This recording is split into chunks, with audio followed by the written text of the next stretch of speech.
there. I hope you all enjoyed your short little break off in between the two semesters, but we are going to get rolling right into chapter 6. Okay. So, chapter 6 is going to take a look at the forces that we first looked at in chapter 4. The difference with chapter 6, though, is that our objects are going to have acceleration. So, that means we are no longer moving with a constant velocity or are motionless, but our objects are actually speeding up or slowing down. Okay.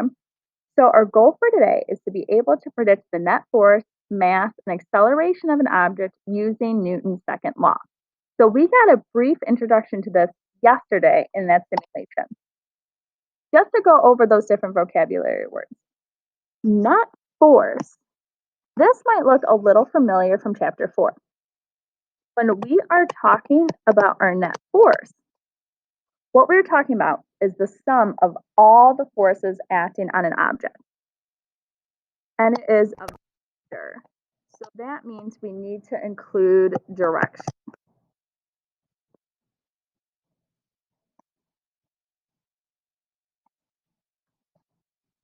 If we remember, in chapter 4, all of our forces were balanced. And since our forces were balanced, they effectively canceled one another out since we're moving either with a constant velocity or are motionless. So connecting this to chapter 4, if we are at equilibrium, and that means we're moving with either a constant velocity or are motionless, then the sum of all of our forces cancel out, we are balanced, and our net force is equal to 0. Okay, but here we are accelerating because we're no longer in equilibrium. That means our net force is no longer going to be 0.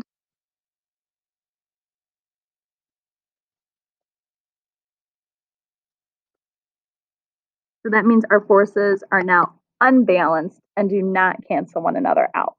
Okay? So we are going to see how the net force relates to the mass of an object. Remember, mass is always in kilograms. And the acceleration. And acceleration is always in meters per second squared. And that acceleration is telling us the rate at which our velocity is changing. So we started looking at these relationships yesterday in our simulation. The first one we looked at was the relationship between the acceleration of an object versus the net force acting on that object. And when we graphed that relationship, we should have found that our acceleration was directly related to our net force. Okay, so that meant as we applied a greater force, our acceleration went up.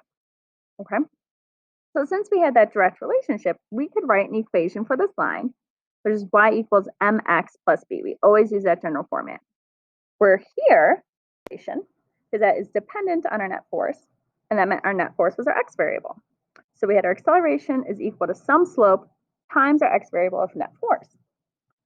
When you guys solve for your slope, you should have found that the value of your slope was the same thing as 1 over whatever mass you used in your experiment. Okay, so we can see here that our acceleration is directly related to our net force, that as our net force increases, our object is going to move faster, and that also the slope of that line was 1 over whatever mass we used. Okay, so that was the first relationship. The second relationship we looked at was the relationship between acceleration of an object and the mass of that object. And we should have seen that as the mass increased, our acceleration went down. So that meant our acceleration was directly related to the inverse of our mass, or 1 over mass. Okay? So that means to linearize this relationship, we needed to do 1 over all of our mass values. And when we did that, we again could write an equation for our line. Okay? So we had our acceleration is equal to the slope of that line, when we linearize, times 1 over mass. And just like in the last one, we should have saw that our slope in this equation represented something. Okay? In this equation, our slope represented our net force. Okay? So we can see that as our mass increases, as an object gets heavier, the acceleration of that object is going to decrease if we have that same net force. Okay? So we end up with these two different equations. Okay? And we are going to see that they are essentially the same. In both equations, we have acceleration is equal to our net force times 1 over our mass. So these two equations that we got yesterday are essentially the same. Okay?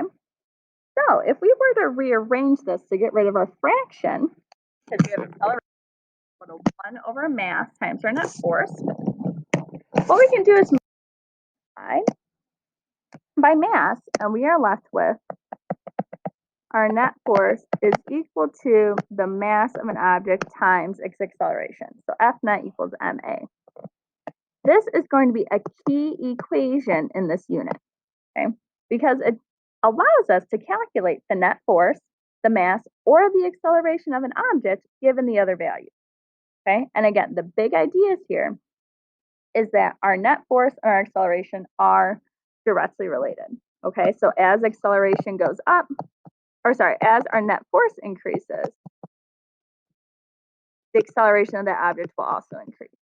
Okay? And on the flip side of that, we have acceleration is inversely related to mass. So as our mass goes up, the acceleration of that object is going to decrease. Okay, and we're going to look at an example where that is the case. We are going to have the same cannon shooting two separate balls. We have a red ball and a yellow ball. Okay, so the cannon is applying the same force to both balls. The difference, though, is that the red ball is more massive. Okay, so the red ball is heavier, but we have the same force being applied. So go ahead and make a prediction before we watch the video as to how the acceleration of these two balls will compare. So we have the same force, but the red ball is heavier. What will happen to that red ball's acceleration? Okay. So we can see because the red ball was more massive, it did not travel as far. Okay, so since the red ball had a greater mass, it did not accelerate as greatly as that yellow ball. Net force, mass, and acceleration. This is going to be what we call Newton's second law. Okay, so Newton's second law is our equation that shows the relationship between the net force on an object, the mass, and our acceleration. And since it's a force, our net force always has units of newtons. Okay, so let's look at an example.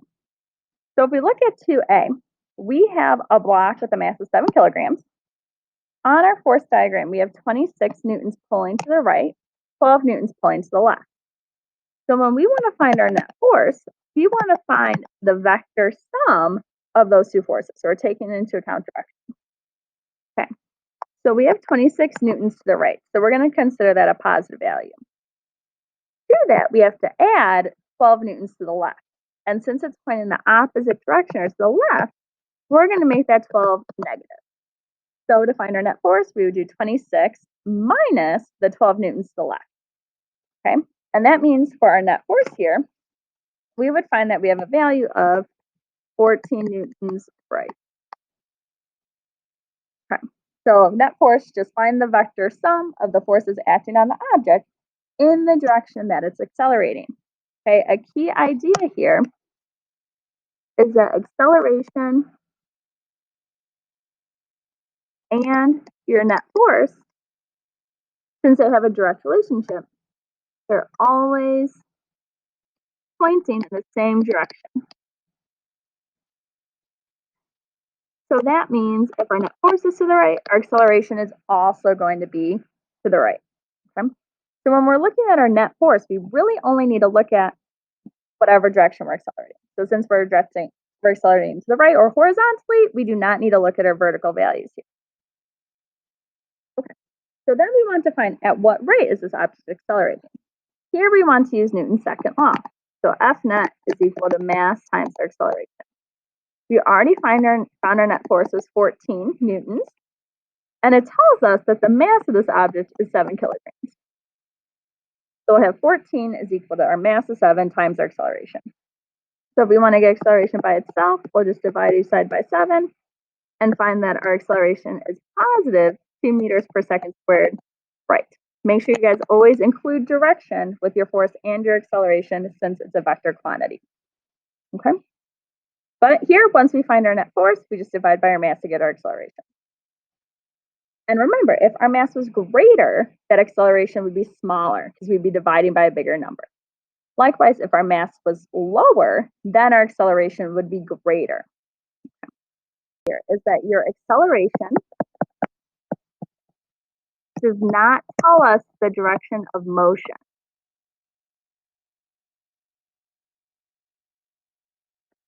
So even though it's accelerating to the right here, our object could be moving to the left.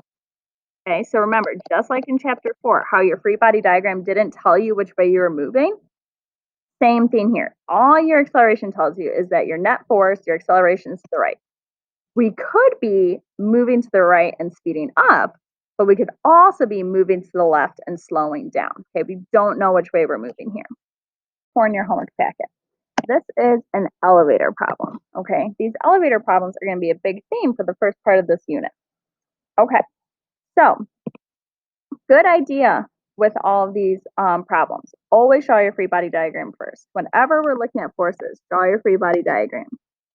So here, if he's standing on a scale, of course, we have a force of gravity pointing down, if we're on Earth. And we're also going to have a normal force from the scale pushing up. Okay, so that normal force, that is going to be from the scale pushing up on our person, and our normal force, that's going to be whatever our scale reads.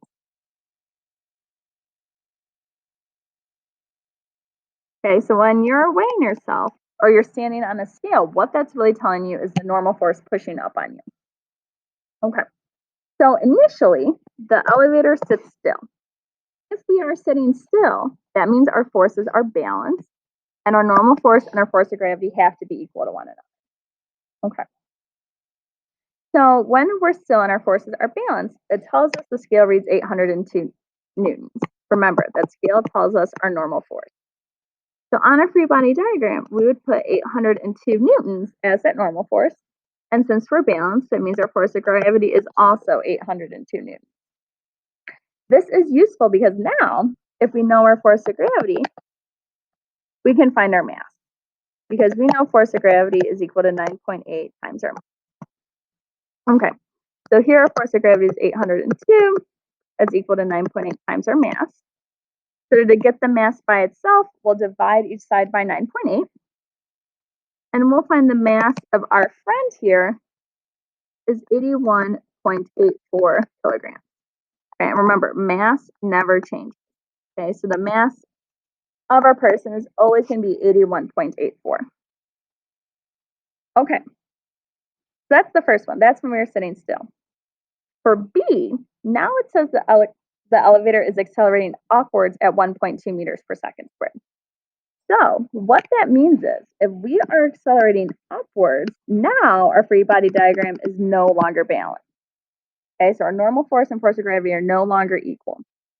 And since we know our acceleration and net force point the same direction, that means we're going to be unbalanced, favoring the upwards direction. Okay, so we have our force of gravity pointing down, but we have a greater normal force pointing up because we are accelerating upwards. Okay, so our goal here is to find what the scale will say for our normal force. Okay, so if we know our acceleration, that gives us enough information to find our net force because we know F net is equal to mass times acceleration. Okay. What we also know is that our net force is equal to the sum of our forces. Okay, so our net force, we could also do our normal force plus our force of gravity. Okay, but we know that since force of gravity points down, when we plug that in, we'll make that force of gravity negative. Since we have these two equations for our net force, we can set them equal to each other. So we can take our mass times our acceleration, or that net force, equal to the sum of our forces, that normal force plus the force of gravity. Okay. So let's plug in what we know. We know our mass is going to be 81.84. We know our acceleration is 1.2. We're trying to find our normal force. And we know our force of gravity we can find by doing 9.8 times our mass. So we'll do our 9.8 times our mass of 81.8. But remember, since force of gravity points down, we want to make that a negative value. Okay, so since it points in the downwards direction, that force of gravity is going to be negative when we plug those values in. Okay, so from here, it just becomes an algebra problem. We'll add our 9.8 times 81.84 to the other side, and we'll find that our normal force here is 900.21 newtons upward. Again, since we are working with vectors, always include direction in your final answer. And we'll see here that our normal force is greater than our force of gravity, which was what we initially predicted since we are accelerating upwards. Our upward force needs to be greater than our downward force. Okay. So what this tells us is the scale reads a higher value when you are accelerating up. Okay, so technically you weigh more as you're accelerating up. So it's really cool if you guys sit on an elevator. If you're sitting down in an elevator at rest, when it starts to move upwards, right when it starts to move up, if you try to stand up, you're actually going to feel heavier. It's going to be hard for you to stand up when that elevator starts moving upward, because that normal force is going to be greater than your force of gravity. So the next time you guys are in an elevator, sit down and try and stand up right when the elevator starts moving upwards, and you'll feel heavier. But remember, that's not just when we're moving up and speeding up. It could also be when we're moving downwards and slowing down. Because remember, if you're moving down and slowing down, your acceleration is going to point in the direction opposite of motion. That means if you're moving down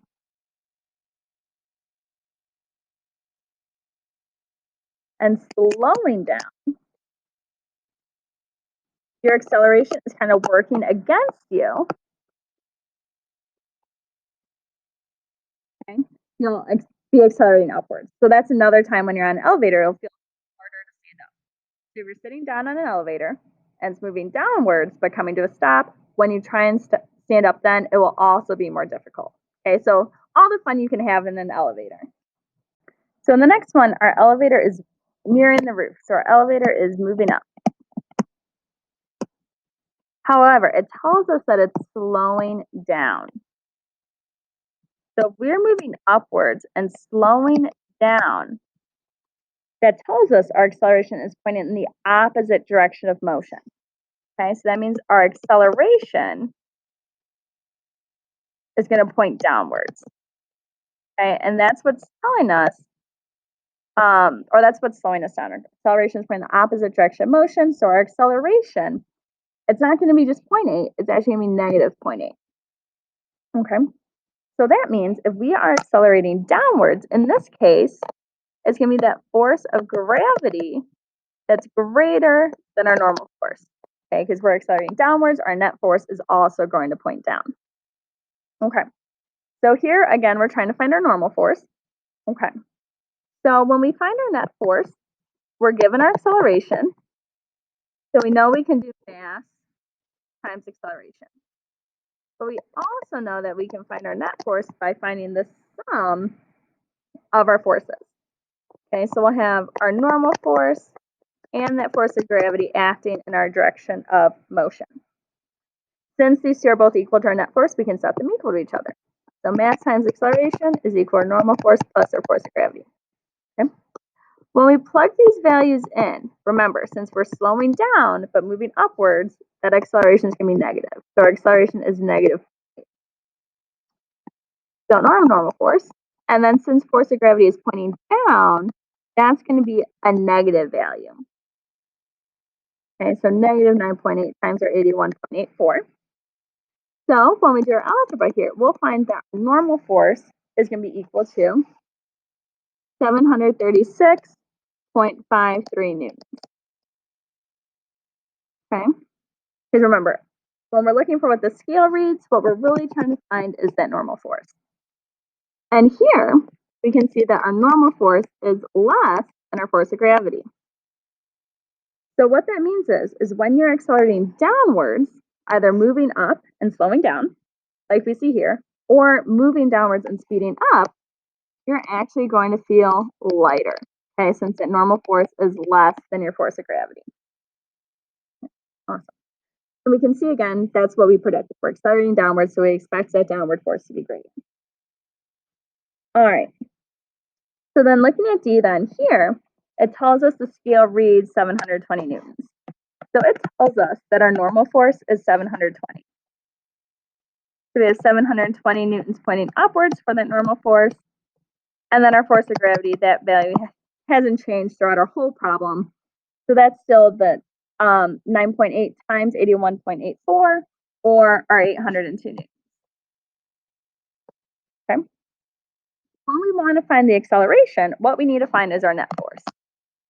Because we know our net force is equal to mass times acceleration.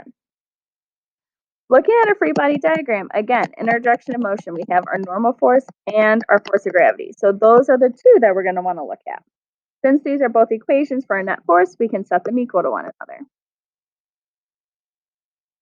But remember, when we plug in values, so our mass is 81.84 times our acceleration. When we plug in that force of gravity, it's pointing downwards, so we need to subtract that 800. Okay, so always make sure you subtract that force pointing downwards or to the left. Okay? And when we do that, or solve this algebraically, we should get an acceleration of -1 meters per second squared downward. Okay, so what that tells us is our downwards force is greater. We're accelerating down. However, that does not tell us what direction we are moving. Okay, because we have two options. We could either be moving up and slowing down, okay, where the acceleration is working against us, or we could be moving down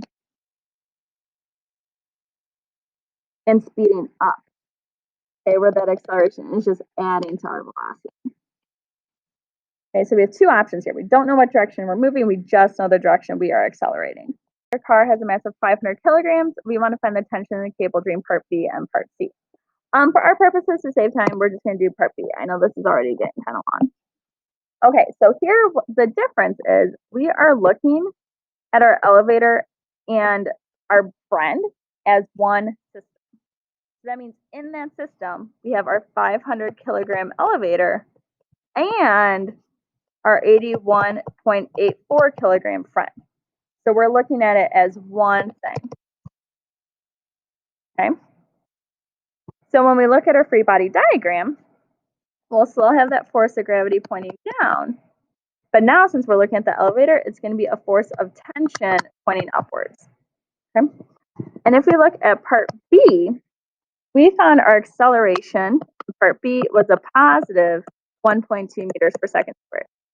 So that means we were accelerating upwards. Our net force was directed upwards. So our force of tension is going to be greater than our force of gravity here. Okay, so we're going to follow the same process here as we did with our other problem. So if we're given our acceleration, that is a good hint. We're going to want to use our F net equation.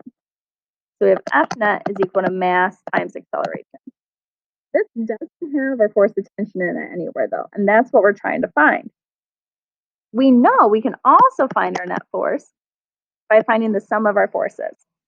So in this case, we have our force of tension and our force of gravity acting in the direction we're accelerating. So we're only going to look at those when we're looking at our net force. Remember, when you're finding your net force, only look at the forces in the direction in which you are accelerating. Okay. So since we have two equations for net force, now we can set them equal to one another. So mass times acceleration is equal to our force of tension plus our force of gravity. Be careful here. Since we're looking at this elevator as a system, when we find our mass, we're going to have to do the 500 kilograms from the elevator, but also the 81.84 kilograms as our friend. So that means our total mass here is going to be 581.84 kilograms. And then we'll multiply that by our acceleration of 1.2 meters per second. they'll be equal to our force of tension. And then since force of gravity points down, when we plug our values in, we're going to subtract, okay? Because it's acting in the direction opposite of motion. So minus our force of gravity, which is mass times 9.8. So we do our 9.8 times our total mass, again, of 581.84. We're looking at our elevator and our friend. So from here, it just becomes an algebra problem. Add your force of gravity over to the other side, and we'll find that our force of tension here is 6,399.85 newtons upward. Okay. And if we calculated it, we would see that this force of tension is greater than our force of gravity because we are accelerating upward. Okay. Please let us know if you guys have any questions. Main ideas that net force is the sum of your forces. So you need to take into account what direction they're moving. And if our forces are not balanced, that means we have acceleration. And that acceleration is always going to point in the direction that we are unbalanced or in the direction of that net force. Okay. But remember, that net force and the acceleration do not tell us which direction we're moving. It just tells us which way we're accelerating. Okay. Please let us know if you have any questions. Otherwise, have a fabulous day.